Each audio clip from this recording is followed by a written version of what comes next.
The house was still, the kind of stillness money buys expensive, curated silence that hums between marble floors and chandeliers, the kind that makes you feel safe until it doesn't. The sunlight poured through the tall windows in slow, lazy stripes, touching gold picture frames and designer curtains. In the nursery, a soft lullaby floated through the air, looping over and over like a heartbeat made of sound. It was perfect, too perfect. And then it cracked. At first, Elise thought it was the baby. She was used to that kind of sound, a small, needy cry that came and went like weather. But this was different. It wasn't high or sudden. It was low, heavy. A sound that carried the kind of pain that doesn't come from a moment, but from years, a muffled sob. A whisper between breaths, like someone trying not to be heard and failing anyway.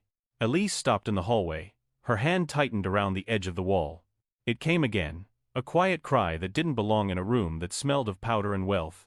She pushed the nursery door open just an inch. The soft hinge creaked, and what she saw on the other side didn't fit the world she knew. Maya was kneeling on the floor beside the crib, head bowed, her shoulders trembling. Her face was hidden in her hands. Her dark uniform looked too small against the backdrop of white lace curtains and pale walls. Tears slid down her cheeks, tracing lines through her skin and falling onto the baby blanket she had sewn herself, tiny pink stitches running across the edge like love written by hand. The baby slept soundly, unaware of the sorrow that filled the room. Elise's heart stuttered. She had never seen Maya cry, she had never even imagined her crying. Maya was always composed, quiet, steady. The kind of woman who moved like calm water, never loud, never clumsy, never seen too much.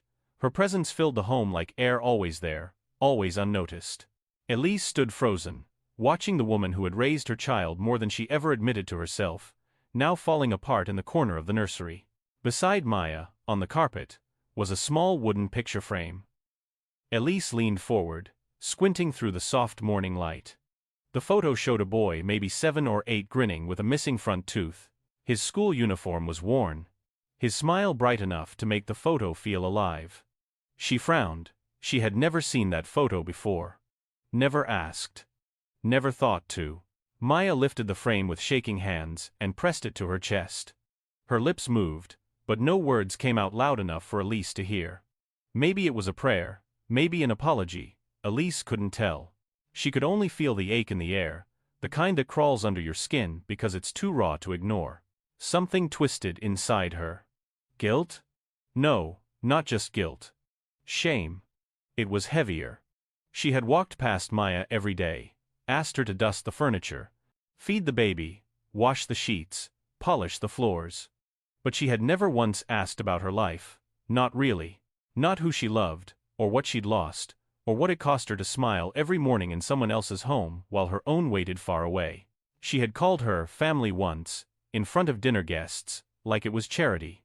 Maya is like family, she'd said proudly, while Maya poured champagne into crystal glasses. The laughter after that line had been warm, approving, but now Elise heard that echo in her mind and hated the way it sounded. Like family, never family. She stepped back, her heels brushing against the hallway carpet. Her heart beat faster. She wanted to look away, but couldn't. Something about seeing Maya cry, really cry, pulled her closer to herself than she had been in years. It stripped the gold from her walls and the pride from her chest. It showed her the truth that lived in silence. This home wasn't built just on money. It was built on someone else's sacrifice. Elise's eyes shifted from Maya to the baby. Her baby, sleeping peacefully under the blanket Maya had stitched by hand. She thought about how many nights she had slept while Maya stayed awake, rocking her child. How many mornings she had rushed off to meetings, while Maya had whispered lullabies in a language that sounded like comfort itself. How many times she had said thank you without meaning it, without seeing the woman behind the uniform. Why is she crying? Elise whispered to herself. The words barely made a sound, but the question burned. She wanted to believe it was about something else, an argument, bad news, homesickness. But deep down, she already knew. It wasn't just sadness, it was longing, the kind of pain that doesn't belong to a single moment, but to a lifetime of being strong because you have to be. Of loving children who aren't yours while your own grows up oceans away. Elise leaned against the doorframe, her throat tight. Maya's quiet sobs filled the room, rising and falling between the lullaby notes. The melody went on, cruelly beautiful, as if pretending not to notice the pain. Elise wanted to step in, to say something, but the truth stopped her in her tracks. She didn't know how. She had spent years talking to Maya, but never with her. The silence stretched, long and thick, until the sound of Maya's breathing steadied. She wiped her face with her sleeve, stood, and glanced at the crib. Her eyes softened instantly, the way only a mother's eyes can. She touched the baby's tiny hand gently, whispering something Elise couldn't hear.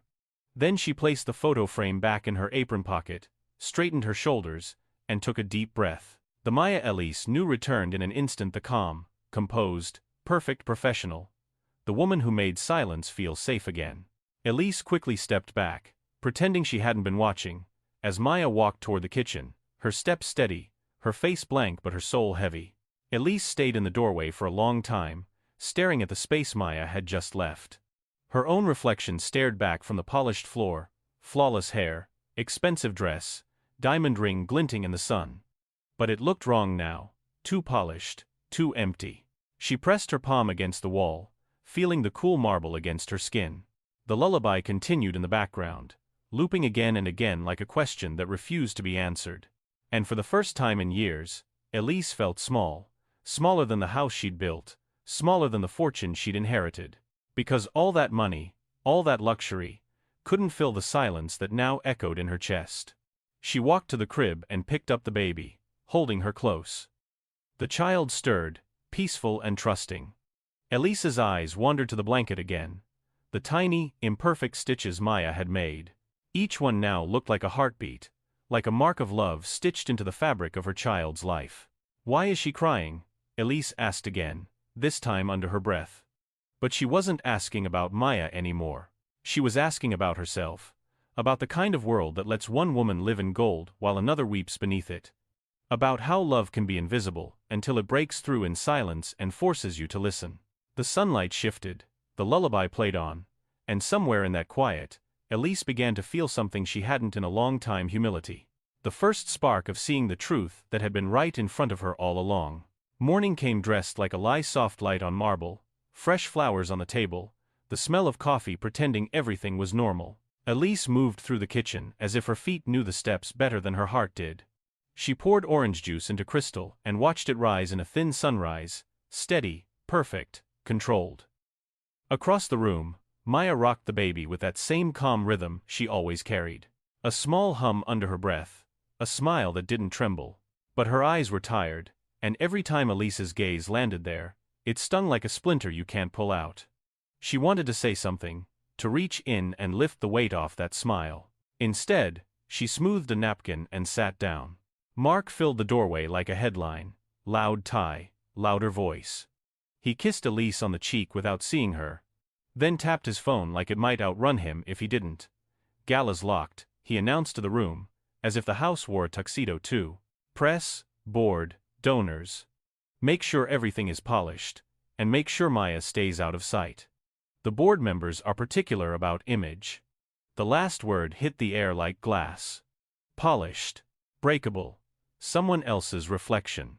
Elise didn't answer. She watched Maya instead, how she tipped the bottle, how she used her thumb to wipe a drop of milk from the baby's lip, how her hand lingered there for one heartbeat, like a prayer only skin could say. Maya looked up at Elise just once. It was quick. A glance that asked nothing and said everything. Then the smile again, the calm again, the practiced grace of a woman who knows how to keep storms inside. "We'll be ready," Elise said finally, though it tasted wrong. She cut into a strip of fruit she didn't want. Mark rapped off a list like an auctioneer: seating, catering, valet. Money packaged as attention. Influence packaged as care. He left the room still talking, his voice shrinking into the hallway like a train pulling away.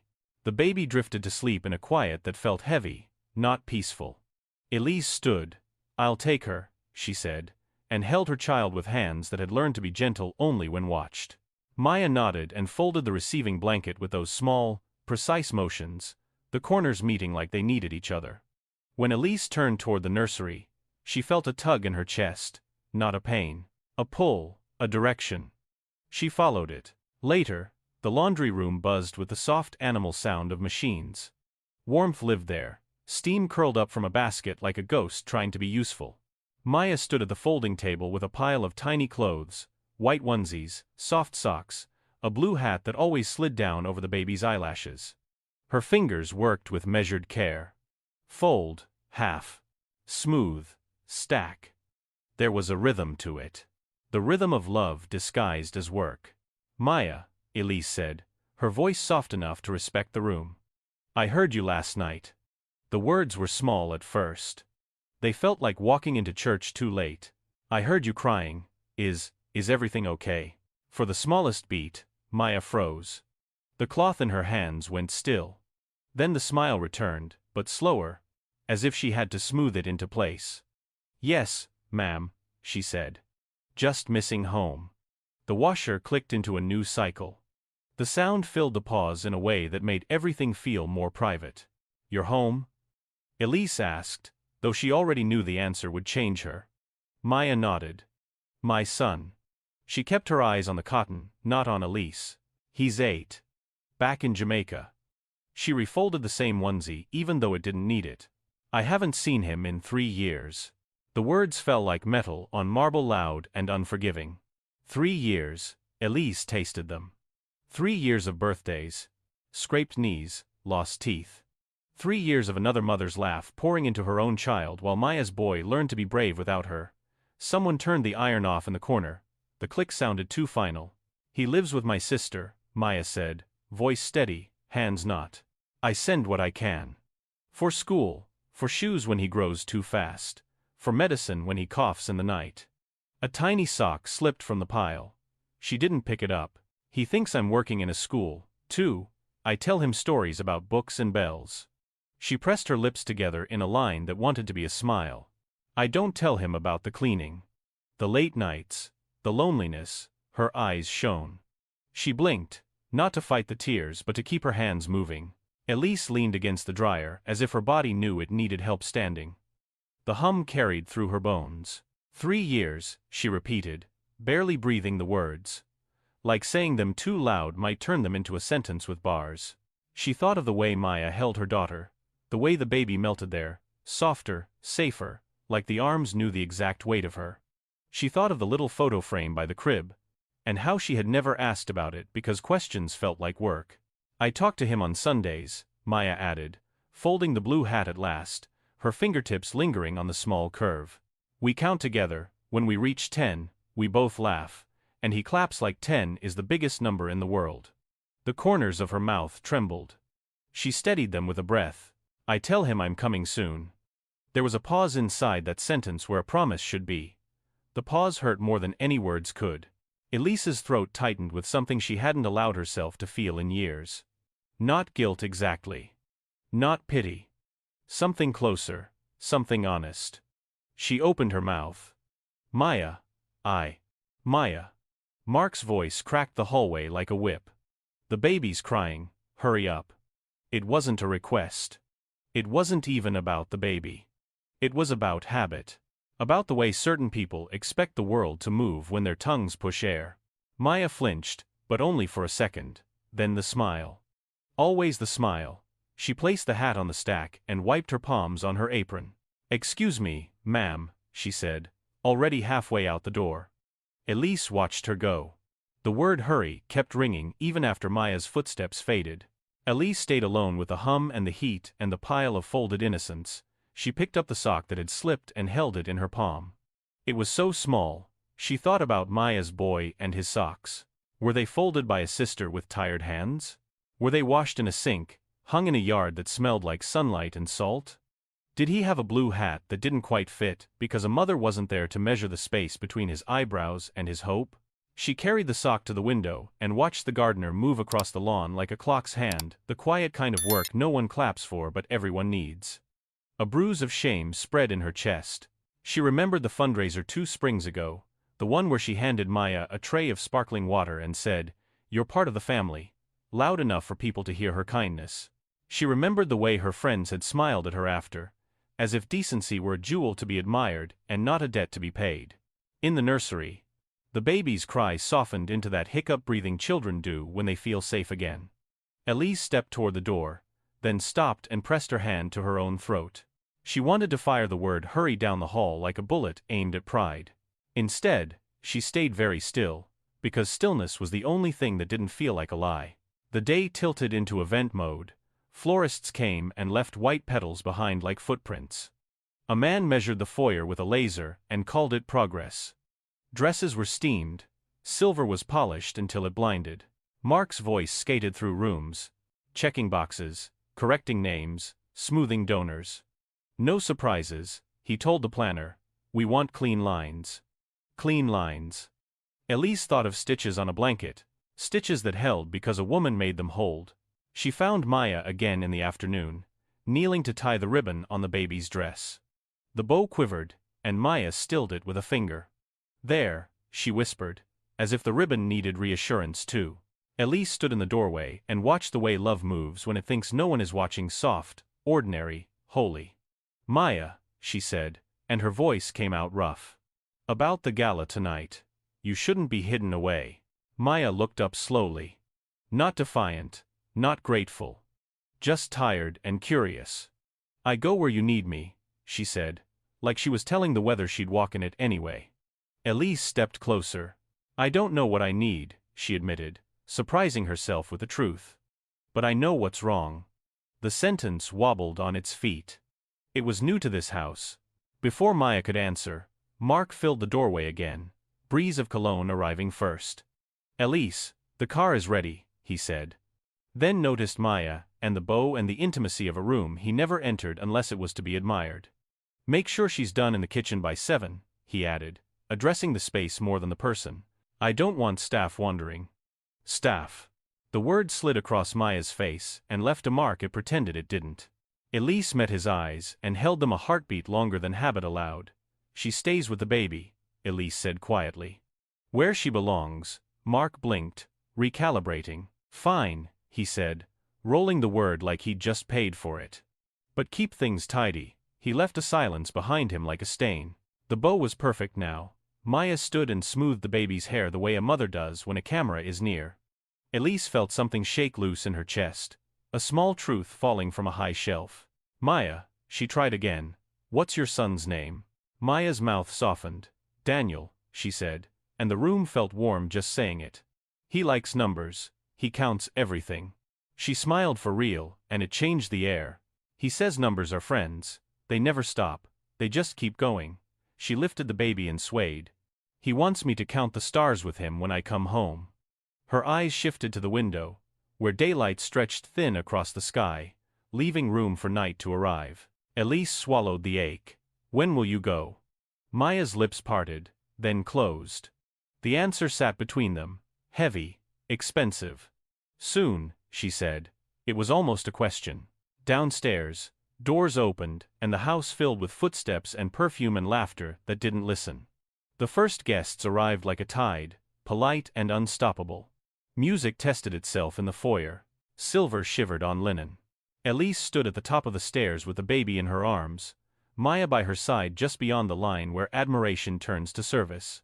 She measured the distance with her eyes. It was not far, it was forever. Mark called her name from below, smiling for the evening news. Ready? He asked, meaning the pose, the picture, the performance. Elise pressed her lips to her child's forehead and looked at Maya, whose hands were empty and full at the same time. Almost, she said, but the word cracked on the way out. The music swelled. The first toast rose. The night began to eat. Elise took a step down, then glanced back at Maya and saw, not the smile, but the shimmer behind it. Not tears this time. Something else. A question, a door, a line about to be crossed, if someone would only move. Elise tightened her hold on the baby, and the baby sighed that soft sound children make when they trust the arms they're in. The room below glittered, the room above breathed.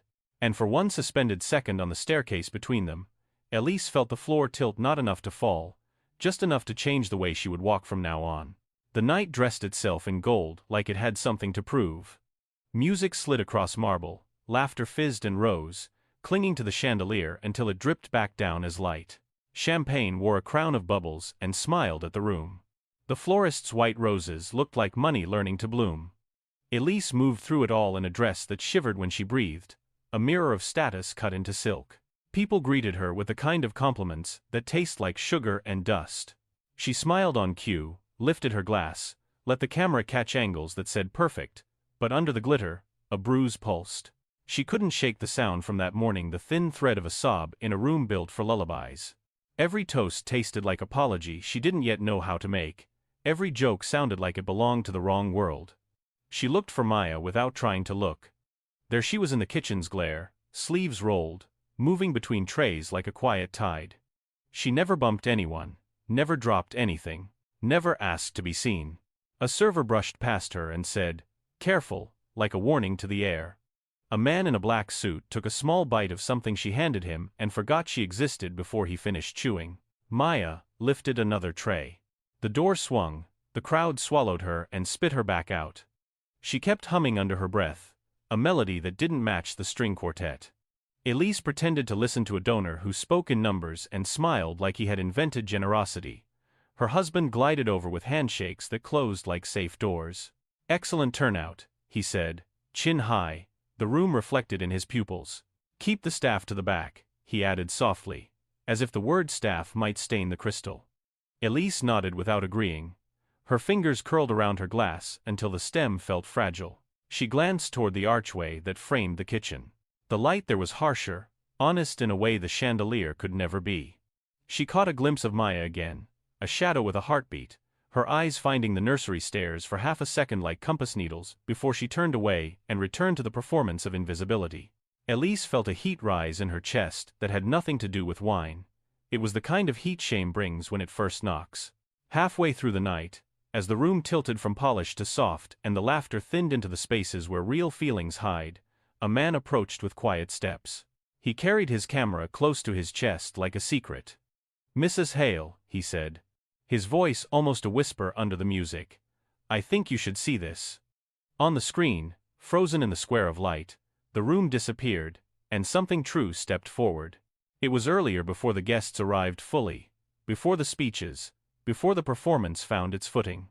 The baby sat in her high chair, hands resting on the tray like she was learning what fingers were for. Behind her stood Maya, not posing, not watching the door, but looking down at the child as if the child were a story only she knew how to read. Her smile wasn't big. It was the small kind that belongs to love when it's busy working. And there, faint in a mirror behind them, Elise's face hovered, perfect hair, perfect angle, eyes fixed on her own child, mouth set in a line that didn't belong to a mother, but to someone who had traded softness for safety. Cold, distant, unaware. The contrast cut her in two. The image held the room's breath and refused to give it back. It was candid, the photographer murmured. The light caught them both. "I thought," he didn't finish. He didn't need to. Elise felt the floor tilt again. The screen dimmed and brightened and dimmed as if to say, "Choose what to see." She handed it back slowly, fingers reluctant to let go of proof. "Thank you," she said, and the words were steadier than she felt. The man nodded and drifted back into the hum, camera already searching for the next truth that didn't ask permission. Elise walked through the gala like a swimmer moving against a current, smiling at people whose names felt like furniture, nodding at jokes that never found purchase. Her body knew where to turn. Her mind kept climbing the stairs. Somewhere up there, the nursery waited with a light that didn't judge. Somewhere up there, a woman she had rearranged into the word staff was humming a song that didn't need applause. Mark's laugh rose behind her, practiced and round. "To partnerships," he said into a microphone, and 100 glasses lifted to toast a word that sometimes means what it says and sometimes means ownership with better lighting. Elise eased around the edges of the room until the hallway tugged at her like a sleeve. The house grew quieter with every step. At the top, the nursery door was ajar, a slit of warm light cutting into the corridor's cool. She paused at the threshold. Some doors you push, some doors push you. She slipped inside. Maya stood by the crib, the baby heavy with sleep in her arms, cheek pressed against the soft shelf of Maya's shoulder. The humming was barely there. A breath turned into a melody that could hold a child and the person watching the child at the same time. The room smelled like talc and lavender and the kind of peace that doesn't show itself to crowds. Elise closed the door with the patience of someone learning how to touch the world. She took a step forward, and her dress whispered across the rug like a confession. Maya, she said, and her voice came out restrained, like it knew it had work to do and didn't trust itself not to rush. Maya turned, the song fading but not gone. The smile arrived on her face by habit, then softened when she saw who it was. She shifted her weight and the baby sighed that small, holy sound children make when they know they are safe. Elise's hands lifted and then fell, useless for a second. She swallowed. "Show me your son," she whispered. And the words trembled as if afraid of how late they were. Maya hesitated, not from shame but from the careful muscle memory of someone who has learned to protect what matters. Then she reached into her apron pocket and pulled out the small frame, its edges worn from being held more than displayed. Elise's fingers touched the wood like it might break. Then she held the picture up to the lamplight, a boy in a faded school uniform, a smile with a gap where a tooth had gone missing, eyes bright enough to make the paper feel warm. The background was simple cement wall, a painted number, a son stubborn about being kind. But the boy was not simple. He shone. "He looks just like you," Elise said, and the sentence fractured on the way out. A single tear slid hot and uninvited down her cheek. Another followed, slower, patient. The room absorbed them without ceremony. Maya exhaled, long and quiet, as if the air in her lungs had been waiting for this exact moment to be used. "Daniel," she said. The name was a blessing. "He counts everything. He says numbers are friends." She smiled, real now, tender. "He wants me to count the stars with him when I come home." Elise stared at the photo until the boy's smile seemed to widen with the lamp's flicker. She saw the blue hat folded on the laundry table, like a promise. She saw Sundays on a cracked screen, a mother making stories out of Miles. She saw herself in a mirror behind a child she called hers, her own face colder than any chandelier. Shame rose again, but this time it wore a different face. Not the kind that makes you small, the kind that calls you to become someone bigger than your habits. She handed the picture back and kept her fingers on it too long, as if some of the warmth might transfer. "How long?" she asked, though she knew the answer because it had already started breaking her. 3 years, Maya said, no tremor now. The truth had been said enough times to stand on its own feet. "I send what I can." The baby stirred and Maya swayed, a boat finding the right current. Elise reached out and touched the child's back, not from duty but from something closer to reverence. The lullaby mobile above the crib turned slow, catching light and throwing it gently over all three of them, a quiet benediction. From downstairs, applause rose and broke against the ceiling like surf. Speech over. Money promised. A woman laughed too loudly close to the stairs. The world they had left kept spinning on the axis it trusted. In the nursery, time stretched thin and holy. Elise lifted her eyes to Maya's and didn't look away. "I didn't see you," she said, and the words were ugly because they were true. "I thought I did. I said I did. But I didn't." Maya absorbed the confession without flinching. She blinked once and something in her eased, just a fraction, like a rope loosened one knot. "You see her," Maya said, nodding at the baby, voice soft but sure. "That's a start." Elise nodded too, grateful for a mercy she didn't deserve and had no right to expect. The hallway light flickered as if the house itself were making up its mind. Elise wiped her face with the back of her hand and stood a little straighter, not out of pride but out of decision.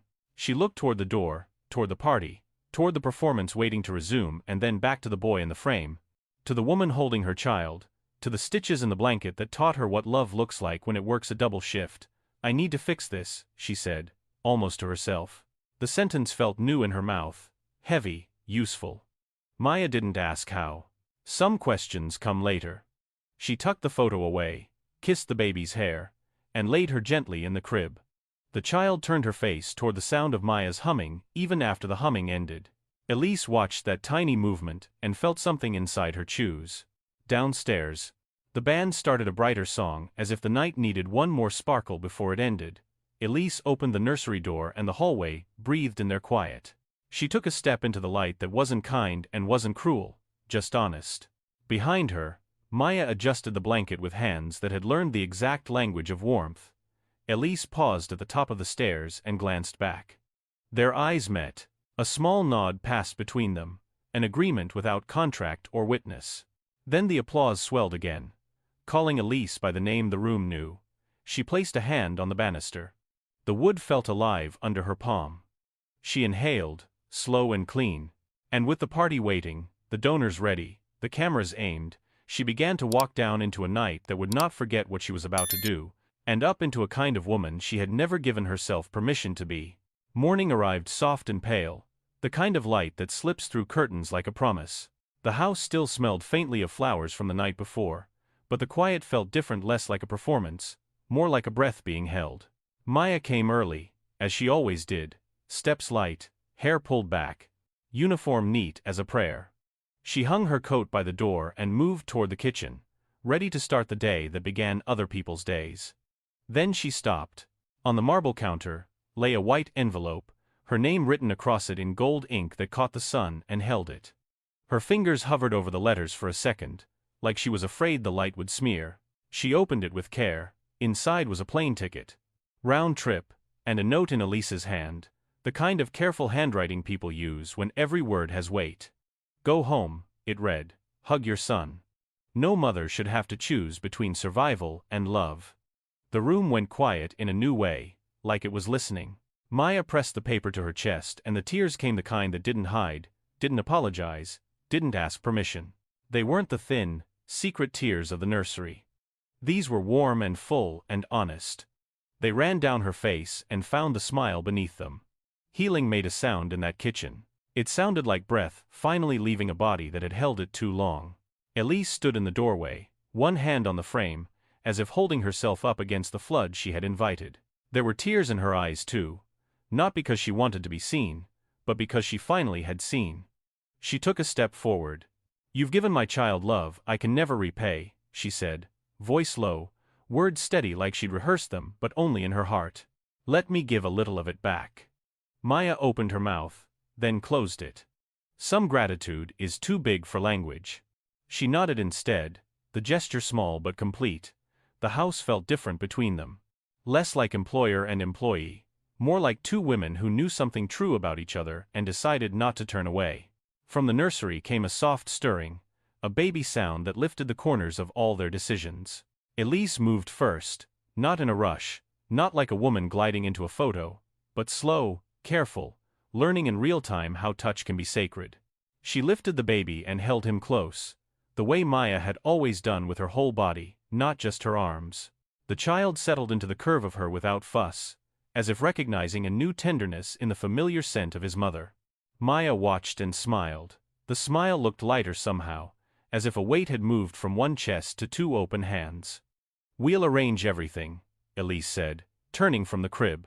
Time off, pay continued, a driver to the airport. You won't worry about a thing except counting stars with Daniel. She used his name without stumbling, as if saying it out loud made the boy more real in the air they shared. Maya's fingers touched the envelope again, like she needed to be sure it wouldn't vanish. Thank you, she whispered, the words shaped by 1,000 late nights that had not broken her. Thank you for seeing me. The week carried a new rhythm. Lists were made and crossed out. A suitcase came down from a high shelf and learned the softness of tiny shirts and a ribboned gift for a boy who liked numbers. Raina, the housekeeper from 2 streets over, came to cover mornings and hummed the same song Maya always hummed, as if care teaches houses how to sing. Mark noticed the change and opened his mouth to question it, then closed it when Elise met his eyes with a calm he hadn't seen since before success taught them how to forget simple things. He tried to wrap it in logistics. She'll be back, he asked. It's a round trip, Elise said, but we won't be the same. He nodded at that, confused, which was new for him. Confusion is what happens when truth begins to rearrange a room. On the last morning, the car idled by the curb like a patient animal. The sky was bright but gentle, the kind of blue that makes departures feel like beginnings. Maya stood by the door with her coat on and her bag at her feet. Elise held the baby. They were both trying not to cry and both failing. He likes mango, Maya said, handing over a small list she'd written on the back of a grocery receipt. And soft music after 4. Sometimes he pretends to be asleep and isn't. You can tell by the smile he hides in his cheek. Elise laughed, a little broken around the edges. I know that smile, she said. He gets it from the woman who taught him what safety feels like. They hugged, then not a formal, careful hug, but the kind that makes two spines forget whose house they're in. The baby reached a hand between them and patted both faces like he was stitching the moment tight. "Go," Elise whispered. "Go home." The word home felt big in her mouth, like a door she had finally learned how to open. At the airport, people moved in long lines of hurry, dragging their lives behind them in small wheels. Announcements folded over each other and made a soft kind of noise you stop hearing when your heart is busy. Elise stood a step back as Maya checked in, hands restless, face shining with a new kind of light. They didn't say much while they waited. Some silences should be left alone so they can do their work. When the boarding call came, it felt like a blessing that sounded like a bell. Maya turned at the gate and lifted a hand. The smile was the same one she always wore, but something had been lifted from it. It looked free. She pressed her palm to her chest where the envelope had been and then pointed up, a small gesture that said, "I'll count them for you." Elise waved back with the baby in her arms. They watched until Maya disappeared into a tunnel that led to the sky. Elise stood there a few seconds longer, listening to the hush a departure leaves behind. The baby leaned his head on her shoulder, and she felt the weight like a promise she intended to keep. On the drive home, the city looked new, same streets, same lights, but sharper in a way that made Elise grip the wheel like a vow. She saw the crossing guard wave her orange flag, not as a job, but as a small act of love. She saw the bus driver wait 5 extra seconds for a woman running, and the patience felt like a gift wrapped in steel. Everything ordinary wore a brighter edge.